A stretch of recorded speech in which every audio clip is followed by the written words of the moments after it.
Hi everyone, welcome back to Vidyanjali point YouTube channel. तो आज हम लोग इस वीडियो में पढ़ने वाले हैं दो चर वाले रैखिक समीकरण युग्म। इस चैप्टर का नाम है दो चर वाले रैखिक समीकरण युग्म और इसको इंग्लिश में कहते हैं हम pair of linear equation in two variable. इस चैप्टर को हम लोग पढ़ेंगे। ये इंट्रोडक्शन वीडियो का हमारा और आप लोग को पता है कि कोई भी हमारा इंट्रोडक्शन वीडियो कितना इंपॉर्टेंट रहता है। इंट्रोडक्शन वीडियो में जो होता है पूरे चैप्टर का जो होता है चर वहीं से होता है, और इसको अगर इंट्रोडक्शन वीडियो आप कोई भी चैप्टर का देख लेते हो तो उसमें से 80% कॉन्सेप्ट आपको यहीं से क्लियर हो जाता है। बाकी 20% जो है आपको सवाल सॉल्व करने से आएगा।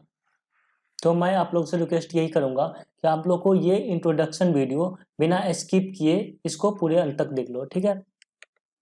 इस इंट्रोडक्शन वीडियो में हम लोग बात करेंगे कि ये दो चर वाले रैखिक समीकरण को पहले डिफाइन करेंगे, ये होता क्या है, इसका मतलब आखिर क्या होता है। और सेकेंड थिंग, उसमें जो कुछ कंडीशन होते हैं, एक हल, यूनिक हल, इनफाइनाइट हल, उसमें जो कंडीशन होता है उस कंडीशन को आप लोग को मैं याद करा दूंगा बहुत ही अमेजिंग स्टोरी के साथ, ठीक है। उस कंडीशन को आप लोग फिर कभी भूल नहीं पाओगे।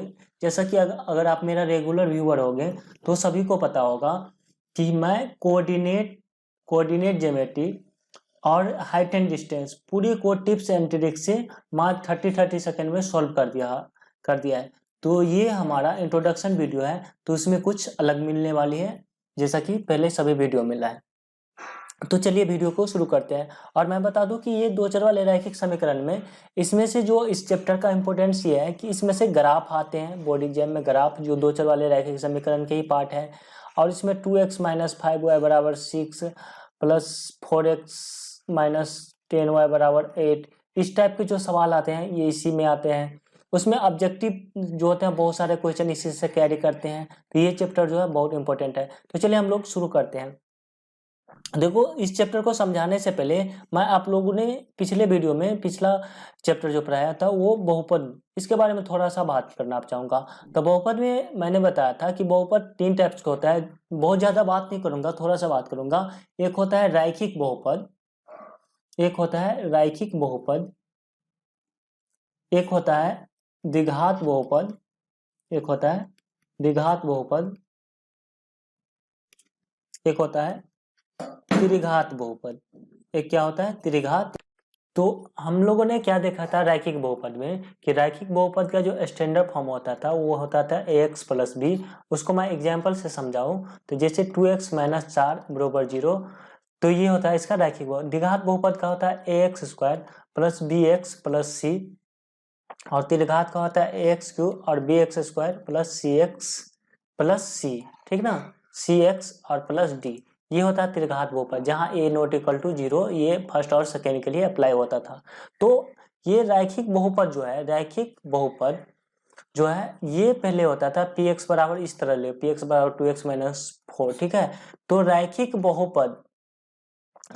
बहुपद को ही ये अभी फंक्शन के रूप में है, तब px को हटा के इसको इक्वेशन में बना दिया। इक्वेशन मतलब समीकरण में, किसे बना दिया? समीकरण में। और द्विघात बहुपद को क्या बना दिया? द्विघात समीकरण बना दिया, द्विघात समीकरण। तो रैखिक बहुपद द्विघात समीकरण बना दिया, जो हम लोग अगले चैप्टर में पढ़ेंगे, ठीक है। तो हमें द्विघात और त्रिघात के बारे में अभी चर्चा करनी नहीं है, हमें अभी चर्चा करना है सिर्फ रैखिक की। तो बाकी मैं सभी चीजों को मिटा देता हूं।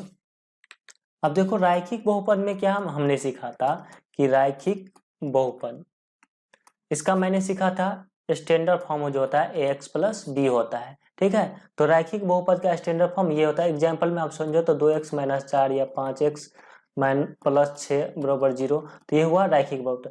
इसके रैखिक बहुपद के कितने हल होंगे? तो रैखिक बहुपद का इसका सॉल्व करोगे तो ये अगर सॉल्व करोगे तो 2x बराबर, यहाँ इस x को इधर ले जाएंगे तो ये 4, तो x बराबर कितना? 4/2, इसको काटेंगे 2, x का वैल्यू 2। इसको अब सोल्व करेंगे तो 5x बराबर कितना? -6, तो x बराबर कितना? -6/5। यानी रैखिक बहुपद के कितने हल होंगे? एक हल होंगे। रैखिक बहुपद के कितने हल होते हैं? एक हल। मैंने इसका ग्राफ बनाया था कि रैखिक बहुपद का, तो रैखिक बहुपद का ग्राफ कुछ इस तरह से बना था। मैंने कहा था रैखिक बहुपद का ग्राफ एक सरल रेखा होगा, या इसको सीधी रेखा भी बोल सकते हैं, सरल रेखा होगा, ठीक है। तो यह रैखिक बहुपद है, यही सेम कंडीशन जो है वो रैखिक समीकरण है। तो रैखिक समीकरण मतलब जैसे मैं एक समीकरण लिख दूं ax प्लस बी, ये होता है रैखिक समीकरण का स्टैंडर्ड फॉर्म। रैखिक समीकरण मैं कह रहा हूँ, मैं सिर्फ कह रहा हूँ रैखिक समीकरण। ये 2 चर और 3 चर की बात अभी मैंने नहीं किया, सिर्फ रैखिक समीकरण यानी 5x प्लस 6। देखो रैखिक समीकरण मतलब इसका पावर कितना है 1, द्विघात समीकरण इसका मतलब पावर 2। अगर इसके पावर 2 लिख दूंगा तो द्विघात, देखो इसका पावर 1 है, इसमें ये रैखिक समीकरण है। मैंने क्या देखा था कि रैखिक समीकरण में जो होता है ना चर मान जो होते हैं सिर्फ एक होते हैं, चर पद कितने होते हैं 1। अब मैं थोड़ा सा चर और अचर की जानकारी देता हूँ। एक होता है चर पद और एक होता है अचर पद। देखो चर पद किसको कहते हैं, जिसका वैल्यू मतलब मान क्या होता है बदलता है, जिसका मान बदलता है, वैल्यू बदलता है। चर का इंग्लिश होता है वेरिएबल, अचर का इंग्लिश होता है नॉन वेरिएबल, जिसका वैल्यू मान नहीं बदलता है। अब इसको मैं आप लोग को एग्जाम्पल के तरीके से समझाता हूँ। जैसे अगर आपने सॉल्व किया होगा बहुत सारे सवाल, तो x का वैल्यू कभी 2 आया होगा, x का वैल्यू कभी 3 भी आ सकता है, x का वैल्यू 5/2। अब यही देखिए x का वैल्यू यहाँ पे 2 आया, x का वैल्यू यहाँ पे आ गया कितना -6/5। इसी तरह आपको y का भी आ सकता है 2, y का भी कभी 3 आया होगा, इस तरह से कुछ भी आ सकता है। मतलब x और y का जो वैल्यू होता है x y z जो भी हो, इस सब का वैल्यू क्या होता है बदलते रहते हैं। तो ऐसे वाले टर्म को हम क्या बोलते हैं चर पद। अब देखो अब जब भी आप सोल्व करोगे तो कभी 2 के बदले 4 ऐसा नहीं लिखे होंगे, x के बदले 2, x के बदले 3 ऐसा कुछ आ गया होगा, लेकिन 2 को सोल्व करके कभी 4 नहीं आया होगा, या 3 के सोल्व करके 5 नहीं आया होगा, 3 को सोल्व करके 2 नहीं आएगा। मतलब इसका वैल्यू जो होता है नहीं बदलता है, तो इसको बोलते हैं हम अचर पद। तो इसमें क्या है 2 चर वाले, तो जैसे 5x प्लस 6 है, तो इसमें चर पद कितना है 1, सिर्फ x ही चर पद है, एक ही क्या है चर पद है x ही। अब हमको ये इक्वेशन कह रहा है कि 2 चर वाले रैखिक समीकरण का मतलब उसमें पावर जो होगा ना एक ही होगा, पावर 2 नहीं होगा, x और चर पद के पावर 2 नहीं होंगे, एक ही होंगे, लेकिन इसमें चर पद जो होंगे ना 2 होंगे। इसको मैं एग्जाम्पल में समझाऊं तो ये 2x माइनस 3y बराबर 6, इसमें एक चर पद x है और एक चर पद y है, तो इसमें 2 चर हो गए। इसमें कितने चर हो गए 2 चर हो गए, एक चर ये और एक चर ये। तो इस टाइप के समीकरण को बोलेंगे हम, इस टाइप के समीकरण को क्या बोलेंगे 2 चर वाले कौन सा समीकरण रैखिक समीकरण। रैखिक समीकरण का मतलब कहने का मतलब पावर कितना होना चाहिए 1। 2 चर का मतलब ये होता है कि इसमें चर पद कितना होना चाहिए 2, मतलब दो चीज जो होना चाहिए अननोन, हमें पता नहीं होना चाहिए, उसका वैल्यू हमें निकालना होगा। ठीक है, जैसे अगर लिख दूं मैंने 5x प्लस 6y बराबर 30, तो इसमें एक चर पद 1 है, एक ही है, तो ये 2 चर वाले रैखिक समीकरण, इसका पावर 1 इसका पावर 1, तो इसके 2 चर वाले रैखिक। अगर मैं कह दूं 5x² प्लस 6y² बराबर ये कितना है, तो ये 2 चर वाले रैखिक समीकरण नहीं है क्योंकि इसका पावर 2 है। अब देखो ये 2 चर वाले रैखिक समीकरण हो गए। इस तरह से कुछ भी हो सकता है, जैसे 6p और प्लस 9q बराबर 10, तो इसमें 2 चर, एक चर ये है और एक चर ये है और इसका पावर 1 है, तो इस समीकरण को बोलेंगे 2 चर वाले रैखिक समीकरण। इस टाइप के समीकरण को हम क्या बोलते हैं 2 चर वाले रैखिक समीकरण। देखो अभी तक मैं यही तक बात किया कि 2 चर वाले रैखिक समीकरण, 2 चर वाले रैखिक समीकरण। अभी मैं युग्म की बात किया ही नहीं कि युग्म क्या होते हैं, अभी हम युग्म की बात किया ही नहीं, युग्म की बात अभी मैं कुछ देर में करूंगा। ठीक है, पहले 2 चर वाले रैखिक समीकरण को क्लियर कर लेते हैं। जैसे मैं एक इक्वेशन लिख लूं कि 2x minus 3y equal to 6 होता है।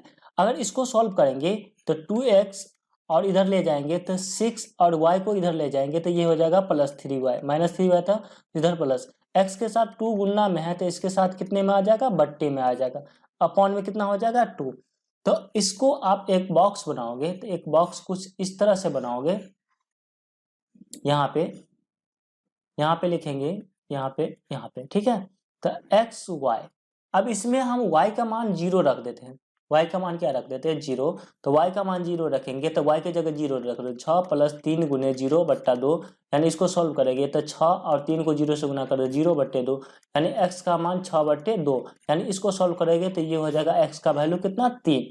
x का वैल्यू कितना हो गया यहाँ पे 3। इसको और आप सॉल्व करोगे, इसको और आप सॉल्व करोगे तो ये कितना हो जाएगा, इसका वैल्यू 2 रखते हैं, इसका वैल्यू कितना रखते हैं 2 रखते हैं, तो इसका वैल्यू कितना आ जाएगा 6 आ जाएगा। हमको पता है कि सभी का वैल्यू कैसे आता है, आप लोग भी सीख लोगे कि ये बनाए बिना ये वैल्यू आप निकाल लोगे। आगे वाले वीडियो में मैं बताऊंगा जब।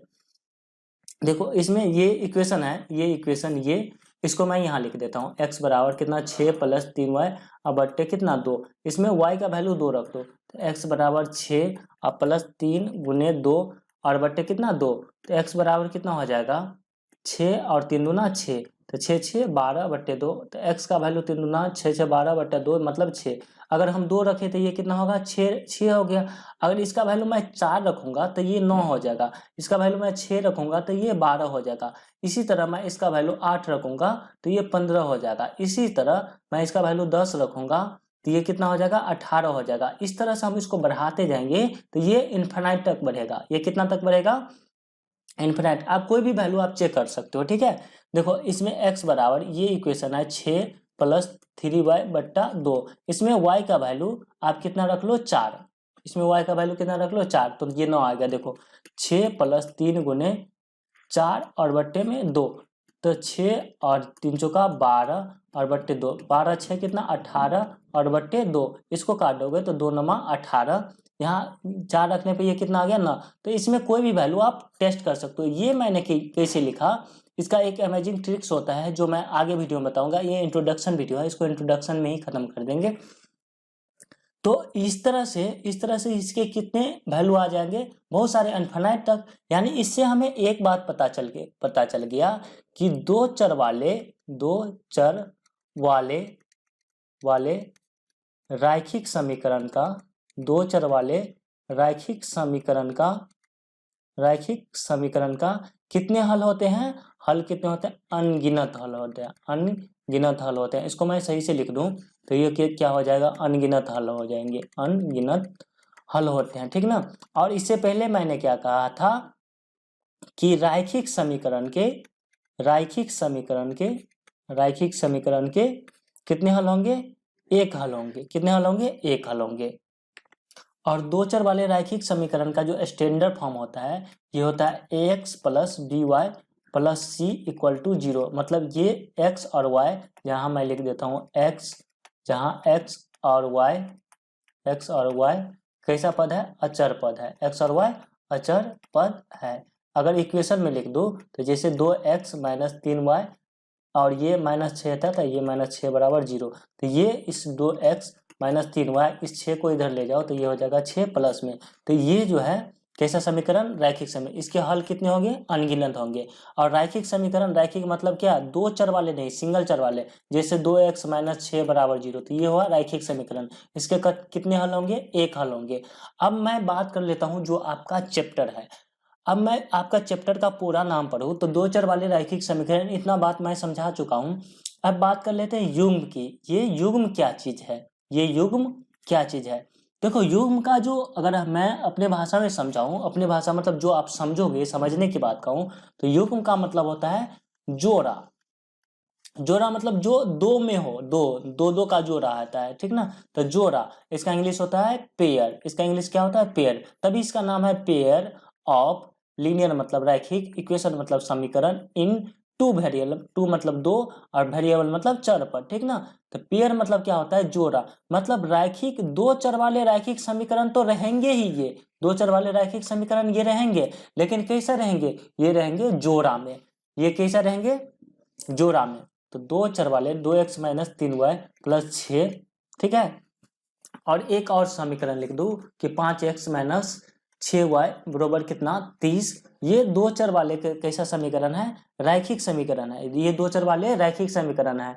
और ये क्या है, एक समीकरण एक समीकरण ये, तो दोनों समीकरण साथ में रहेंगे, ठीक ना। एक समीकरण दो चर वाले रैखिक समीकरण है, और हमेशा आपको कैसा सवाल लिखने को मिलेगा, ये जोड़ा में रहेगा, ठीक ना, दो चर वाले रैखिक समीकरण के जोड़ा। तो यही हमें पूरे चैप्टर में क्या करना है, पढ़ना है। इसको आगे मैं सॉल्व भी करूंगा, बहुत सारे तरीके होते हैं इसको सॉल्व करने के लिए। चलो मैं इसको सॉल्व करने के लिए, तो यहाँ आप समझिए कि दो चर वाले रैखिक समीकरण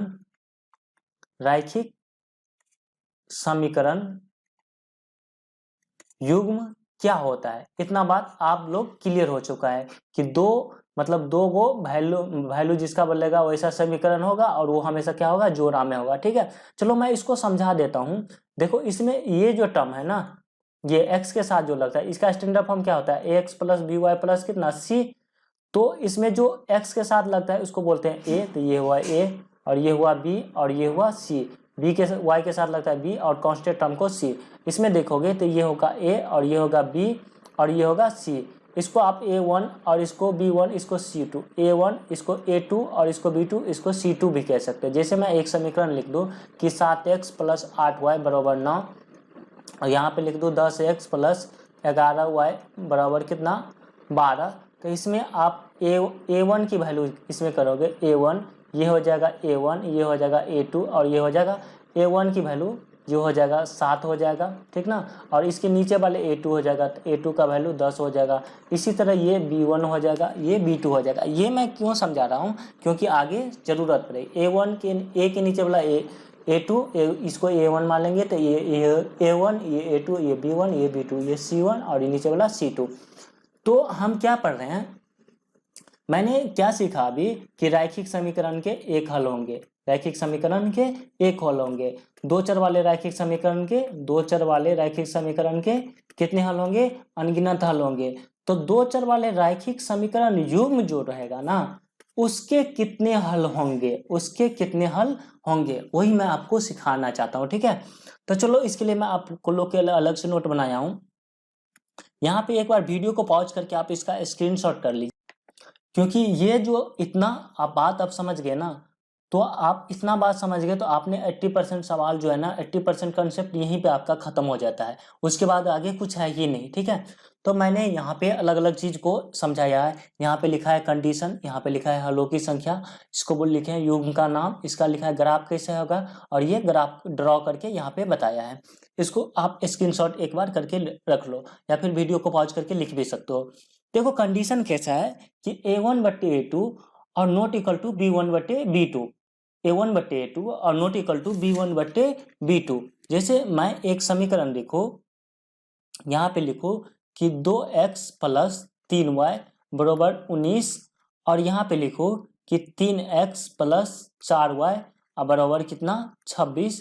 तो इसको मैं सोल्व करूंगा, तो इसमें a1 के जगह 2 और a2 के a1/a2 लिखो, तो यहाँ हो जाएगा 2/3, और यहाँ पे हो जाएगा बरोबर 3/4। अब देखो 2/3 के बरोबर ये 3/4 कभी भी नहीं होगा, तो इसको बरोबर नोट। यानी इस समीकरण को हम क्या बोलेंगे, इस समीकरण के कितने हल होंगे, इस टाइप के समीकरण को, इस समीकरण को बोलेंगे इसमें सिर्फ एक और केवल एक हल होंगे। इसका मतलब इसमें x और y का एक ऐसा हल का मतलब होता है वैल्यू, इसमें x और y का एक ऐसा वैल्यू आएगा जो इस समीकरण को भी सही कर देगा और इस समीकरण को भी सही कर देगा, ठीक है। तो मतलब दोनों वैल्यू को, मतलब x का वैल्यू यहाँ रखेंगे और y का वैल्यू यहाँ रखेंगे, तो ये आ जाएगा। वही वैल्यू इसमें x का यहाँ रखेंगे, y का वैल्यू यहाँ रखेंगे, तो ये आ जाएगा। ये कहने का मतलब है, ठीक है। तो ये मैंने समझाया है। अब देखो इसमें क्या लिखा है कि a1/a2 बराबर नहीं होगा b1/b2। तो ऐसे कंडीशन में इसका क्या हल होगा, एक और केवल एक हल होंगे, ठीक है। इसको हम यूनिक अद्वितीय हल ही हिंदी में बोलते हैं, और इंग्लिश में इसको कभी कभी यूनिक सॉल्यूशन भी बोला जाता है, यूनिक सॉल्यूशन, ठीक है। इसको यूनिक सॉल्यूशन भी बोला जाता है। ऐसे वाले जब इस टाइप के समीकरण को हम क्या बोलेंगे, तो इस टाइप के समीकरण को बोलेंगे अविरोधी समीकरण युग्म है। इस टाइप के समीकरण को क्या बोलेंगे, अविरोधी समीकरण युग्म है। जब a1/a2 बरोबर हो जाए, और b1 बटे b2 भी बराबर हो जाए, मतलब पहला और दूसरा बराबर हो जाए, लेकिन लास्ट वाला बराबर नहीं हो, लास्ट वाला बराबर नहीं हो। अगर मैं यहाँ लिखूँ 2x प्लस 3y बराबर 7 और यहाँ लिखूँ 4x प्लस 6y बराबर कितना 8, तो इसको आप देखो तो ये लिखेंगे 2 और बट्टे 4, तो 2 बट्टे 4, यहाँ लिखेंगे 3 और बट्टे 6 और यहाँ लिखेंगे 7 बट्टे 8। इसको आप काट लो तो 2 1 2, 2 2 4, 3 को काट लो 3 1 3, 3 2 6, तो 1/2 के बराबर 1/2 है, लेकिन इसके बराबर 7/8 नहीं है। मतलब शुरू वाला तो बराबर है लेकिन लास्ट वाला बराबर नहीं है। तो इस टाइप के सवाल को हम इस टाइप में कितने सॉल्यूशन हो गए, तो एक भी सॉल्यूशन, एक भी वैल्यू इसका नहीं निकलेगा, एक भी वैल्यू नहीं निकलेगा, तो इसको बोलेंगे इंग्लिश में नो सॉल्यूशन। इसको इंग्लिश में हम क्या बोलते हैं, नो सॉल्यूशन। आप लोग जान लो, इंग्लिश में जानना है तो, नहीं जानना है तो इग्नोर करके चल देना, ठीक है। और जब इस टाइप के समीकरण को हम पहले वाले को बोलते हैं एक हल निकलता था तो अविरोधी समीकरण, और इसको बोलेंगे विरोधी समीकरण। इसको क्या बोलेंगे, विरोधी समीकरण। अब जब एक इस टाइप का सवाल आएगा, मैं इसका भी एग्जांपल लेके आपको दिखा देता हूं। जैसे 2x प्लस 3y बराबर कितना है 6, तो ये लिखूंगा 4x प्लस 6y बराबर कितना 12। इसको सॉल्व करोगे तो ये हो जाएगा 2/4 और यहाँ से 3/6 और यहाँ हो जाएगा 6/12। इसको काट दो, 2 1 2, 2 2 4, 3 1 3, 3 2 6, 6 1 6, 6 2 12, 1/2 1/2 और यहाँ भी 1/2, तो सभी बराबर हो गया। तो इस समीकरण को जब सॉल्व करेंगे ना, तो इसमें x और y का इनफाइनाइट वैल्यू आ जाएगा, तो इसको क्या बोलेंगे, अनगिनत हल। इसको क्या बोलेंगे, अनगिनत हल। इस समीकरण, इसके कितने वैल्यू निकलेंगे, अनगिनत वैल्यू लेंगे, तो इसको अनगिनत हल बोलते हैं। इंग्लिश में बोलते हैं इसको इनफाइनाइट सॉल्यूशन। इसको क्या बोलेंगे, इनफाइनाइट सॉल्यूशन। इस समीकरण को, इस टाइप के समीकरण को हम बोलेंगे क्या, इस टाइप के समीकरण को बोलेंगे हम आश्रित समीकरण। इस टाइप के समीकरण को क्या बोलेंगे, आश्रित समीकरण। देखो, जब एक चीज और मैं ग्राफ के लिए बताता हूं, ठीक है ना, कि ग्राफ ड्रॉ, ग्राफ देखो कैसे पता चलेगा कि इसके वैल्यू कितने हैं। देखो वैल्यू का हल कब होता है, हल कब होता है, जब जैसे ये एक ग्राफ है, ठीक ना, ये एक रैखिक समीकरण है, ये एक रैखिक समीकरण, आपको पता है रैखिक समीकरण का ग्राफ एक सरल रेखा होगा, ठीक ना। तो इसका ग्राफ बनाएंगे, हल कब होता है, जब दो, इसका भी एक ग्राफ होगा, इसका ग्राफ, तो दोनों जब किसी एक बिंदु पर मिलता है, अगर एक बिंदु पर मिलता होगा तो इसका एक हल होगा, एक बिंदु पर मिलता होगा तो एक हल होगा। अगर किसी बिंदु पे नहीं मिलता होगा तो कोई हल नहीं होगा, कोई हल नहीं होगा। अगर हर एक बिंदु पर मिलता होगा, हर एक बिंदु पर मिलता होगा तो उसके अनगिनत हल होगा। मतलब एक बिंदु पर मिला तो एक हल, हर एक बिंदु पर मिला हर एक बिंदु, ठीक ना। तो मैं इसको एग्जांपल में लिख के दिखाता हूँ। जैसे ये और ये मैंने एक ये बनाया एक्स एक्सिस और ये मेरा वाई एक्सिस है, ठीक है। अब इसमें मैं आपको समझाऊं तो ये लकीर मैं इधर ड्रॉ किया, ये लकीर मैं इधर ड्रॉ किया, तो ये यहाँ पे जाके कट रहा है, ये यहाँ पे कट रहा है। तो इस ग्राफ का कितने हल होंगे, एक हल होंगे। कितने हल होंगे, एक हल। और इस टाइप के ग्राफ को हम क्या बोलेंगे, इस टाइप को ग्राफ को बोलेंगे प्रतिच्छेदी। इस ग्राफ को क्या बोलेंगे, प्रतिच्छेदी आलेख या ग्राफ, ठीक ना। तो एक बार ये कट रहा है तो एक हल होंगे। अब एक और ग्राफ मैं आपको दिखाता हूं जल्दी से। देखो ये है और ये है, ये है, ये है। देखो एक लकीर मैं ऐसे बना दिया और एक लकीर ऐसे बना दिया। एक इक्वेशन का मान लो ये लकीर है और एक इक्वेशन का, इसको आप कितना भी बढ़ाओ ना, इसको कितना भी बढ़ाओ तो ये जो है ना कभी एक दूसरे से नहीं मिलेगा। तो कहीं नहीं मिलेगा इसका मतलब कहीं नहीं कटेगा, तो इसके कोई हल नहीं होगा, कोई हल नहीं होगा। अब देखो ये ग्राफ कैसा है, एक दूसरे के समांतर है, तो इस टाइप के ग्राफ को हम बोलते हैं समांतर ग्राफ। इस टाइप के ग्राफ को बोलेंगे समांतर ग्राफ, ठीक है। अब देखो एक और बताता हूं, जैसे एक ग्राफ बनाया और इसी के ऊपर एक और ग्राफ आ गया। आप इसको ये समझना कि इसी के ऊपर मैं बना रहा हूँ, इसी के ऊपर, इसके ऊपर चलाऊंगा तो आपको पता नहीं चलेगा, इसीलिए मैं पेन को बड़ा बड़ा करके डॉट, तो इसी के ऊपर मतलब ये हर एक बिंदु पर ये कट रहा है, यहाँ भी, यहाँ भी, यहाँ भी, यहाँ भी, यहाँ भी, तो मतलब पूरे जगह पे ये कट रहा है। मतलब ये इसके हर एक जगह पे कट रहा है, तो एक बार कट रहा है तो एक हल, नहीं कट रहा है तो नहीं हल, तो ये तो हर एक बार कट रहा है, तो इसको बोलेंगे इसके अनगिनत हल होंगे। और इस टाइप के ग्राफ को क्या बोलेंगे, इसको बोलेंगे जब एक के ऊपर एक आ जाता है तो उसको बोलेंगे हम समपाती। इसको क्या बोलते हैं, सम। तो अब देखो यहां से बहुत चीज क्लियर हो जाएगी। देखो मैं यहाँ पे क्या बताया कि जब इस टाइप का कंडीशन, अब अगर शुरू में ही नहीं कटे तो हम लास्ट चेक नहीं करना है। अगर शुरू में बराबर नहीं होगा तो इस टाइप में क्या होंगे, एक और केवल एक हल होंगे। इस टाइप के समीकरण को क्या बोलेंगे, अविरोधी समीकरण। और ग्राफ कैसे बनेगा, तो एक हल होगा तो मतलब ग्राफ कहीं कट करेगा, मतलब प्रतिच्छेद करेगा, तो ग्राफ इस टाइप का बनेगा और ग्राफ को क्या बोलेंगे, प्रतिच्छेदी। जब कोई हल नहीं होगा, कोई हल नहीं होगा तो इसको बोलेंगे विरोधी समीकरण, इसको बोलेंगे विरोधी समीकरण। जब कोई हल ही नहीं हुआ इसका मतलब ग्राफ एक दूसरे के समांतर है, ग्राफ एक दूसरे के समांतर, तो ग्राफ ड्रॉ होगा ऐसे, इस ग्राफ को हम बोलेंगे समांतर। तीसरी बात हमें सीखना है कि a1 बटा a2 b1 बटा b, ये अगर तीनों बराबर हो जाए तो इस टाइप में बोलेंगे इसको कितने हल होंगे, तो इसके अनगिनत हल, मतलब अनगिनत हल होंगे, इसको बोलेंगे आशी समीकरण। आप टेंशन न लो, इसको मैं अभी याद करा दूंगा सारे चीज को बिना किसी कंफ्यूजन के, ठीक है। तो इसमें अनगिनत हल हो जाएंगे, तो ऐसे इसका ग्राफ कैसे बनेगा कि एक के दूसरे के ऊपर आ जाएगा। चलो मैं इसको आपको लोग को याद करा, तो इसको मैं याद कराने के लिए इसको मैं ऊपर कर देता हूँ। देखो यहाँ पे विरोधी समीकरण के कितने हल होते हैं, एक हल, आपको सारा याद हो जाएगा, ठीक है। हो सकता है कि इसको मैं याद कराने और इसका एग्जाम्पल दिखाने में वीडियो लंबा हो जाए, लेकिन आपको याद हो जाएगा, डोंट वरी, टेंशन ना लो, ठीक है। इसको वीडियो को पैसेंस के साथ पूरा देख लो, बाकी सारे आपको याद हो जाएगा। देखो मैं इसको एक स्टोरी के माध्यम से आपको याद करवाऊंगा, क्योंकि ऐसे आपको याद करने के लिए कहूँ ना तो आप क्या करोगे, इसको रटोगे, कल न कल भूल जाओगे या फिर कंफ्यूजन होगी। तो मैं एक कहानी कह के उसको याद करवाता हूँ।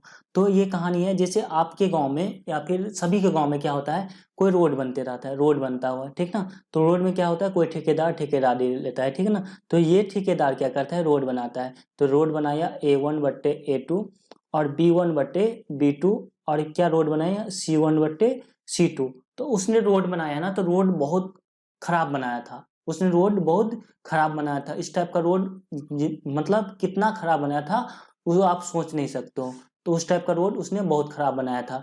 तो ये रोड बहुत खराब हो गया था इसका, कि कोई भी लोग इसका विरोध नहीं किए, कोई भी लोग इसका विरोध नहीं किए। लोग विरोध इसलिए नहीं किए कि सभी लोग एक दूसरे के आशा पे रह गए कि ये विरोध करेंगे और वो विरोध करेंगे। तो ये सभी लोग एक दूसरे पे आश्रित थे कि ये विरोध करेगा उसके बाद मैं विरोध करूंगा। तो सभी लोग इस टाइप का जब रोड बना, ए से सी तक रोड बनाने का उसका ठेका था, मान लो, ठीक है।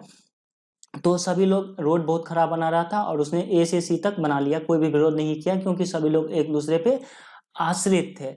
तो उसमें उस टाइम में क्या हुआ, ठेकेदार को क्या हो गया, अनगिनत फायदा हो गया। तो अनगिनत फायदा का मतलब आप समझ सकते हो, इसको अनगिनत हल, इसको क्या बोला गया, अनगिनत। आशा था इसका मतलब आश्रित है, ठीक है। अब क्या किया उसने, लोगों को मन में आ गया गुस्सा, ठीक है ना। उसी ठेकेदार ने फिर से रोड बनाया। तो लोगों ने क्या किया, उसको थोड़ा दूर रोड बनवाने दिया, यहाँ से A1/A2 और B1/B2 तक रोड बनवाने दिया। अब उसने क्या किया कि यहाँ पे आके सभी लोगों ने रोड का क्या कर दिया, C1 के पास यहाँ तक बनवाने दिया, और यहाँ पे आके उसने सभी लोगों ने क्या कर दिया, विरोध कर दिया। क्या कर दिया, विरोध कर दिया, ठीक ना। तो ये इसको आप विरोधी समीकरण समझना, इसको क्या कर दिया, रोड को विरोध कर दिया। तो इसमें क्या था, सभी लोग आश्रित थे तो उसको अनगिनत फायदा हो गया था। अभी रोड का इसका सभी लोग विरोध कर दिया तो रोड तो आगे बना नहीं, तो इसमें क्या हो गया, ठेकेदार को कोई भी फायदा नहीं हुआ, कोई भी फायदा नहीं हुआ। तो मतलब कोई हल नहीं होगा, मतलब कोई हल नहीं होगा, ठीक ना। अब क्या होगा, फिर उस ठेकेदार के बाद ठेकेदारी आई। फिर उसने क्या किया कि उसने सोचा कि इस गांव में क्या होता है, बहुत सारा विरोध होता है, अब मेरा यहाँ पे काम नहीं जाए। तो जैसे उसके ठेकेदार के पास ठेकेदारी आई ए से सी तक के लिए, तो उसने कहा कि अब मैं ठेकेदारी करूंगा नहीं। तो यहीं पे जाके उसने ठेकेदारी कैंसिल कर दी। तो मतलब फर्स्ट में ही उसने ठेकेदारी लिया ही नहीं, तो यहाँ पे आप कैंसिल उसको समझना। तो जब ठेकेदारी लिया ही नहीं तो इसका मतलब कोई इसका विरोध ही नहीं करेगा, तो इसको बोलेंगे अविरोधी समीकरण। कोई विरोध ही नहीं समीकरण किया तो उसको मतलब कुछ फायदा नहीं हुआ, और उस रोड पर से सिर्फ 1 रुपया का समझ लो फायदा हो गया, 1 रुपया कहीं रोड पर से मिल गया होगा।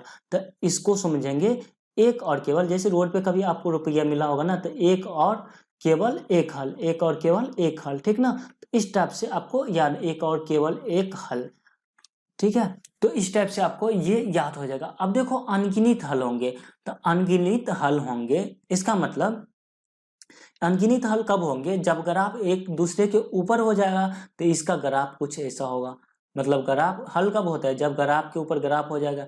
तो ये इस ग्राफ ये हो जाएगा कुछ इस टाइप का हो जाएगा। तो इस ग्राफ को क्या हम बोलेंगे, आप संपाति, उस ग्राफ को क्या बोलेंगे, संपाति। अब देखो इसमें क्या किया कि अब इसमें सभी लोग क्या कर दिए, विरोध कर दिए, यहाँ पे आके आधे रास्ते में आके तो विरोध कर दिए। इसका मतलब इसका कोई भी फायदा नहीं, मतलब कोई हल नहीं। तो कोई हल कब नहीं होगा, जब ग्राफ एक दूसरे के क्या हो जाएंगे, मतलब कहीं कटेगा ही नहीं, मतलब ग्राफ एक दूसरे के कैसा हो जाएंगे, समांतर हो जाएंगे। तो ये एक दूसरे के हो गए समांतर, ठीक है। कि अब इसने शुरू में काम करना ही बंद कर दिया था, शुरू में ही काम करना, बोला मैं काम नहीं करूंगा, तो कोई विरोध नहीं किया, तो इसको रोड पे 1 रुपया मिल गया जो कि जा रहा था तब, ठीक है। तो उसमें क्या 1 रुपया मिल गया, तो इसका ग्राफ मतलब इसमें कितने हल होंगे, 1 हल। तो 1 हल होंगे तो ये कहीं जाके एक बिंदु पे जाके ये कट जाएगा, तो यहाँ मैंने इसको काट दिया। तो इस टाइप के ग्राफ को हम बोलेंगे प्रतिच्छेदी ग्राफ, इस टाइप के ग्राफ को हम बोलेंगे प्रतिच्छेदी। तो आई होप आपने उसको सभी लोग समझ गया। इसको मैं जल्दी से थोड़ा रिवाइज करता हूँ। एक ठेकेदार था, उसने रोड बनाने का ठेका लिया था ए से सी तक।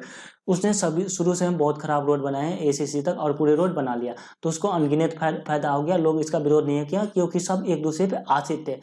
तो इसने बहुत फायदा होता है, इसको अनगिनत हल और यहाँ रोड ए से सी तक बना दिया। तो इस टाइप का ये कंडीशन आपको याद हो गया। फिर लोगों को गुस्सा आया, उसने कुछ दो रोड बनाने दिया, उसके बाद विरोध कर दिया। तो जब विरोध कर दिया तब कोई हल नहीं हुआ, ठीक है ना। अब ठेकेदार को गुस्सा आ गया कि मेरा इसने यहाँ तक काम करवा के बंद कर दिया। तो उसने क्या किया कि उसने बोला मैं काम करूंगा ही नहीं। तो जब काम करेगा नहीं तो कोई इसका विरोध करेगा ही नहीं, तो अब विरोधी हो गया। तो इसके क्या हल होंगे, एक और केवल एक हल। तो इसके देखो जब अनगिनत हल होंगे तो हल होने के लिए कंडीशन क्या होगा, इसके ग्राफ एक के दूसरे होंगे, और नहीं हल होने के लिए समांतर होंगे, और एक हल के होने के लिए ये प्रतिच्छेदी होगा। तो यहाँ पे मैं आप लोग को दिखा देना चाहता हूँ, यही चीज मैंने लिखा था। अब ये चीज आपको यहाँ पे दिख रहा होगा कि संगत, असंगत और असंगत ये क्या चीज होता है, ठीक ना। तो ये संगत क्या होता है, मतलब जिसका वैल्यू निकलता है, जिसका वैल्यू निकलता है, वैल्यू मतलब मान, जिसका मान निकलता हो, जिसका मतलब कुछ भी वैल्यू हो निकलता हो, उसको बोलेंगे संगत। इसको क्या बोलेंगे, संगत, ठीक ना। उसको क्या बोलेंगे, संगत। तो मतलब इसके क्या है, यहाँ पे आप लोग देख रहे होंगे कि इसका क्या है, कितने हल है, अनगिनत हल है। संपाति है तो अनगिनत हल है, और इसका एक हल है। मतलब एक हल और कुछ हल, मतलब कोई हल नहीं होना चाहिए, मतलब एक हल हो या चाहे अनगिनत हल, उसको कोई मतलब नहीं है। एक हल हो या अनगिनत हो, एक हल हो या चाहे अनगिनत हल हो। तो जब एक हल हो या फिर अनगिनत हल हो, तो इस टाइप के समीकरण को क्या बोला गया, संगत समीकरण। इस टाइप के समीकरण को क्या बोला गया, संगत समीकरण, ठीक है। और जब कोई हल नहीं होगा, इसको क्रॉस, जब कोई हल नहीं होगा तो इस टाइप को समीकरण को क्या बोला गया, असंगत समीकरण। इस टाइप के समीकरण को क्या बोला गया, असंगत समीकरण। तो आपको क्वेश्चन आएगा इसमें कि निम्नलिखित में कौन सा असंगत समीकरण युग्म है, तो उसमें से कोई हल नहीं होगा, उस वाले कंडीशन को ढूंढना है। कोई हल नहीं होना का कंडीशन मैंने अभी आपको बताया है। चलो मैं इसका और थोड़ा सा ओवरव्यू देता हूं। चलो इससे जो हमारी फायदा हुआ वो मैं आपको दिखाता हूं। चलो अब मुझे कहेगा प्रतिच्छेदी समीकरण के, ऑब्जेक्टिव में आ सकता है, प्रतिच्छेदी समीकरण के कितने हल होंगे, तो एक हल होंगे। समांतर समीकरण के कितने हल होंगे, तो समांतर मतलब ये एक दूसरे के समांतर होगा, कहीं कटेगा ही नहीं, तो इसके कोई हल नहीं होंगे। संपाती समीकरण के कितने हल होंगे, तो संपाती समीकरण के अनफिनाइट हल होंगे। अगर मान लो ये हमको नहीं पूछा, और इस टाइप के बहुत सारे क्वेश्चन, इनफिनाइट क्वेश्चन आ सकते हैं, ठीक ना। अब मुझे कहेगा अविरोधी समीकरण के कितने हल होंगे, अविरोधी समीकरण के कितने हल होंगे। तो आप क्या कहोगे, अविरोधी मतलब कोई विरोध नहीं किया था, 1 रुपया का फायदा था, एक हल होंगे। विरोध कर दिया मतलब काम होने नहीं दिया, तो विरोधी समीकरण के कितने हल होंगे, तो कोई हल नहीं होंगे। आश्रित समीकरण के, ठीक ना, आश्रित समीकरण के कितने हल होंगे, तो ये आश्रित एक दूसरे पे आश्रित, इस टाइप के समीकरण के अनगिनत हल होंगे, ठीक ना। चलो मुझे पूछ दिया कि ये कंडीशन, ये बताओ किसका कंडीशन क्या है, अनगिनत हल होने के लिए कंडीशन क्या होता है, तो अनगिनत के जैसे ही हल आएगा तो आपको एक स्टोरी दिया है, उसने एक रोड बनाया था जो बहुत खराब बनाया था शुरू से अंत तक, तो यहाँ शुरू से अंत तक बना दिया, ठीक है। अब करें कोई हल नहीं होगा, मतलब कोई हल नहीं होगा, मतलब उसने अनगिनत कोई हल नहीं होगा, मतलब विरोध कर दिया था, तो विरोध उसने यहाँ पे नहीं करके यहाँ पे करते a1/a2 और b1/b2 और नॉट इक्वल टू c1/c2। तो एक हल होगा, मतलब प्रतिच्छेदी समीकरण की बात कर रहा है, एक हल के लिए उसने क्या किया था, उसने काम करना ही बंद कर दिया था, a1/a2 और नॉट इक्वल टू होगा b1/b2। ठीक है, तो चलो मैं इससे रिलेटेड जो भी ऑब्जेक्टिव आ सकता है उसको मैं समझाता हूँ। एक चीज आपको गौर करके याद रखना है कि जिसका एक हल हो या फिर अनफिनाइट हल हो, ऐसे समीकरण को हम संगत बोलेंगे, संगत समीकरण आपको एग्जाम में आता है, इसलिए मैं इसको इतना क्लियर कर रहा हूं। और जिसका कोई भी हल नहीं होगा उसको बोलेंगे असंगत समीकरण योग। ठीक है, तो आपने जिसने अभी तक स्क्रीनशॉट नहीं लिया है, अभी तक मैं यहाँ पे एक बार और ला देता हूँ इसको, यहाँ पे आप ला सकते हैं, ये इसको आप या फिर लिख सकते हैं। चलो मैं आपको थोड़ा सा क्वेश्चन दिखाता हूँ। तो यहाँ पे मैंने 3 क्वेश्चन लिया है और 3 क्वेश्चन के लिए ये 12 ऑप्शन दिए हैं, ये 12 और भी ऑप्शन हो सकते हैं, और ये वीडियो बहुत लंबा हो रहा है इसलिए मैं और ऑप्शन देना नहीं चाहता।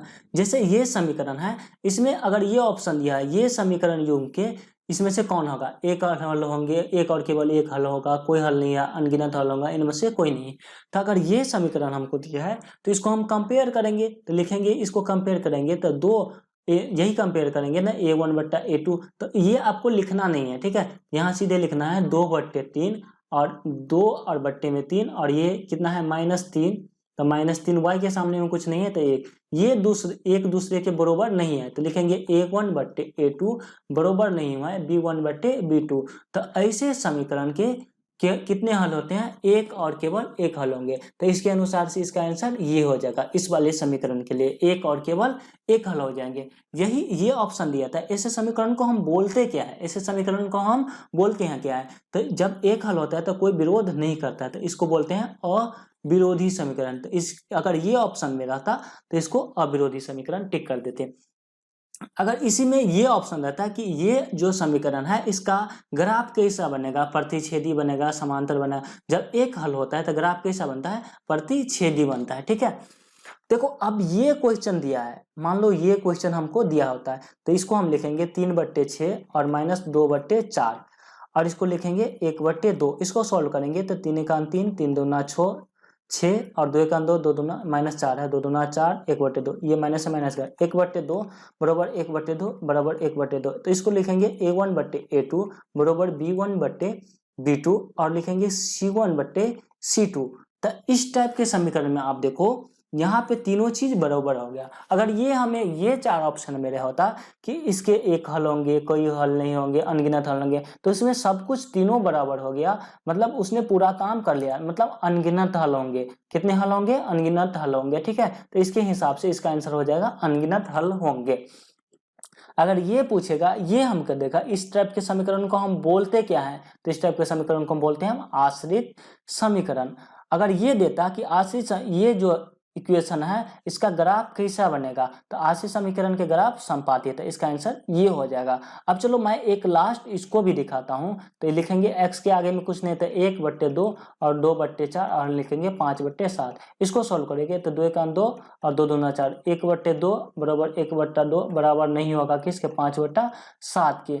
अब देखो ये शुरू के बराबर है, लास्ट के बराबर नहीं है, तो इसको क्या बोलेंगे, इसको हम बोलेंगे कि a1/a2 बरोबर b1/b2 जो बरोबर है और नहीं बरोबर है c1/c2 का। तो अगर ये क्वेश्चन रहेगा तो इसको बोलते हैं हम किसको, विरोधी समीकरण, इसको बोलते हैं विरोधी समीकरण। ये ऑप्शन में रहता है तो इसका आंसर ये हो जाता है, विरोधी समीकरण के कोई हल नहीं होता है, इसका ग्राफ कैसे बनता है, एक दूसरे के समांतर बनता है। देखा आपने कि एक छोटा सा कंसेप्ट से कितने टाइप के क्वेश्चन, हाँ इतना ही क्वेश्चन नहीं, और भी आ सकता है, और भी आ सकता है इसमें कि विरोधी समीकरण का जो होता है वो इक्वेशन लिखो। तो विरोधी समीकरण के लिए आप इक्वेशन कैसे लिखोगे, इसका कंडीशन a1/a2 बराबर b1/b2 और नॉट इक्वल टू c1/c2। इस टाइप का भी बहुत सारे क्वेश्चन इसमें अनफिनाइट क्वेश्चन बनाता है, जब मैं क्वेश्चन का सीरीज बनाऊंगा तो उसमें आपको क्लियर आ जाएगा। ठीक है, तो यही था हम लोग का वीडियो। इसमें है इसको सॉल्व करने के लिए अलग अलग मेथड होते हैं, जैसे लुप्तीकरण होता है, तुलनात्मक विधि है, सभी विधि को हम लोग अगले चैप्टर में सॉल्व करेंगे। तो आज के लिए बस इतना ही। तो कैसा लगा हमारा ये वीडियो आप लोग मुझे कमेंट करके बताना। अगर अच्छा लगा है तो लाइक ज़रूर कर देना, और अगर आपका कोई प्रॉब्लम है या फिर आप कुछ समझ नहीं पाए तो कमेंट कर देना, मैं इसको क्लियर करने की कोशिश करूंगा। और अभी तक मेरा चैनल को सब्सक्राइब नहीं किया है तो ज़रूर से सब्सक्राइब कर लीजिए, और बेल आइकन दबाना बिल्कुल भी ना भूलिएगा, ताकि आने वाले वीडियो की नोटिफिकेशन आपको ज़रूर मिले। और हाँ, आप लोगों के लिए मैंने एक वेबसाइट बनाई है www.vidyanjali.com, जहाँ 10th-12th से लेकर सभी सब्जेक्ट की स्टडी मटेरियल, ऑब्जेक्टिव क्वेश्चन वहाँ पे आपको मिल जाएगा। सभी का लिंक वीडियो डिस्क्रिप्शन में है।